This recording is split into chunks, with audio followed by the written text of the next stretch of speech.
Hello everyone, welcome back in my channel. तो मैं फिर से हाजिर हूँ एक इंटरेस्टिंग स्टोरी लेकर। आज की स्टोरी बहुत ही इंटरेस्टिंग है एंड बहुत ही हेल्पफुल है क्योंकि इस स्टोरी में जो वर्ड्स यूज़ हुए हैं वो एडवांस्ड लेवल के हैं। आप चाहे तो इन्हें नोट डाउन भी कर सकते हैं। इस स्टोरी को रीडिंग डालना, इसके साथ साथ ही आप इंग्लिश वर्ड्स के करेक्ट प्रोनाउंसिएशन के बारे में भी सीखेंगे। तो अगर आपने अभी तक मेरे चैनल को सब्सक्राइब नहीं किया है तो सबसे पहले मेरे चैनल को सब्सक्राइब कर लीजिए और जो बेल का आइकन दिख रहा है उसे भी प्रेस कर दीजिए ताकि मेरी आने वाली वीडियोस का नोटिफिकेशन आप तक पहुंच जाए। तो चलिए स्टार्ट करते हैं आज का ये स्टोरी। आज के स्टोरी का टाइटल है डॉली मिस मार्था। तो डॉली एक लड़की का नाम है, मिट्स यानी कि मिलती है, मिस यानी कि मिस मार्था से। So let's begin the story. Dolly used to sit in the park every day with a box full of beads of different sizes and colors, threading them together to make bead necklaces. क्या मतलब हुआ इसका? सबसे पहले इसके vocabularies को देखते हैं। पार्क का अर्थ होता है उद्यान या बाग। एवरीडे यानी प्रत्येक दिन। बॉक्स फुल यानी बक्सा भरा हुआ। बीड्स का अर्थ होता है मन का या आम लैंग्वेज में उसे मोती भी कह सकते हैं। डिफरेंट यानी कि अलग। साइजेस यानी आकार। कलर्स यानी रंगों के।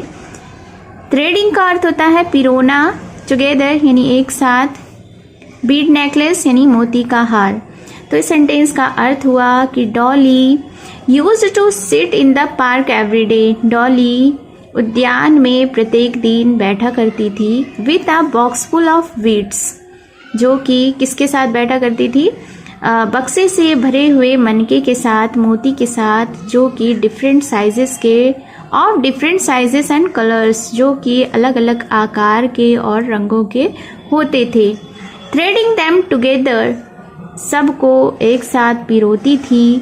To make a bead necklace, क्यों पिरोती थी? मोती का हार बनाने के लिए। A puppy played near her and brought back beads that rolled away. एक पिल्ला, पप्पी का अर्थ होता है पिल्ला, डॉग के बेबी को पप्पी कहते हैं।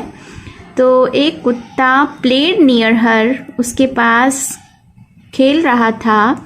एंड ब्राउट बैक, और वह वापस ला रहा था बीड्स यानी मोतियों को। दैट रोल्ड अवे, जो कि लुढ़क जाता था यानी गिर जाता था। Dolly never seemed to look at the beads, और डॉली ने कभी मोतियों की ओर देखा ही नहीं। On a bench near by set an old lady who watched Dolly every day. On a bench यानी कि बेंच के ऊपर। नियर बाई यानी कि नज़दीक में। बेंच के ऊपर। सिट एन ओल्ड लेडी, एक बूढ़ी औरत बैठी थी। Who watched Dolly every day, जो कि डॉली को प्रत्येक दिन देखती थी। वन डे, एक दिन। A bead rolled over near the lady, एक दिन क्या हुआ कि एक मोती उस लेडी के, उस औरत के पास रोल्ड होता हुआ यानी लुढ़कता हुआ पहुंचा। She got up and came to Dolly and asked, is this yours? What is it? Dolly asked Dolly. उसके बाद क्या हुआ कि शी गॉट अप यानी कि उस लेडी ने, उस बूढ़ी औरत ने उस मनके को उठाया। एंड केम टू डॉली, और वह डॉली के पास आई। एंड आस्क्ड, और उससे पूछा। क्या पूछा? Is this yours? क्या यह तुम्हारा है? What is it? यह क्या है? asked डॉली, डॉली ने पूछा। जब उस लेडी ने, बूढ़ी औरत ने डॉली को मनका दिखाकर पूछा कि क्या यह तुम्हारा मनका है, तो डॉली ने पूछा कि यह क्या है। The lady realized that Dolly could not see. तब उस लेडी ने, उस औरत को एहसास हुआ, उसने महसूस किया कि डॉली देख नहीं सकती थी। She sat down near her and began chatting with her. वह लेडी डॉली के नज़दीक, डॉली के पास बैठ गई और उससे बातें करना शुरू कर दी। चैटिंग का अर्थ होता है बात करना। I am Miss Martha, she said. उसने कहा कि मैं मिस मार्था हूँ।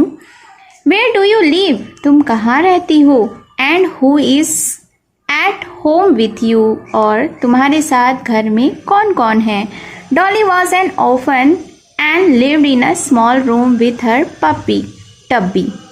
डॉली एक अनाथ थी। ऑर्फन का अर्थ होता है अनाथ, वह एक अनाथ थी। And lived in a small room, और एक छोटे से कमरे में रहती थी। विथ हर पप्पी, अपने पप्पी के साथ जिसका नाम था Tubby. She earned money by selling the bead necklaces.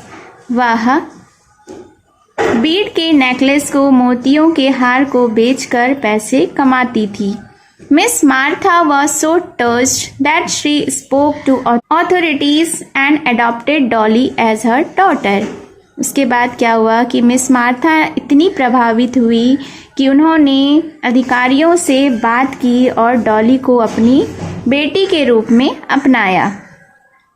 इसके वोकैबुलरीज को देखते हैं। टच्ड का अर्थ होता है प्रभावित होना, ऑथोरिटीज़ यानी कि अधिकारी, अडॉप्टेड यानी अपनाया, डॉटर यानी बेटी। So this was the story. I think आपको यह स्टोरी बहुत ही इंटरेस्टिंग लगी होगी। क्या आपने इस स्टोरी में कोई न्यू वर्ड सीखा? तो कमेंट करके ज़रूर बताएं आपके लिए न्यू वर्ड्स कौन सा था। तो मिलती हूँ मैं फिर से एक न्यू इंटरेस्टिंग स्टोरी के साथ। Till then take care and bye bye.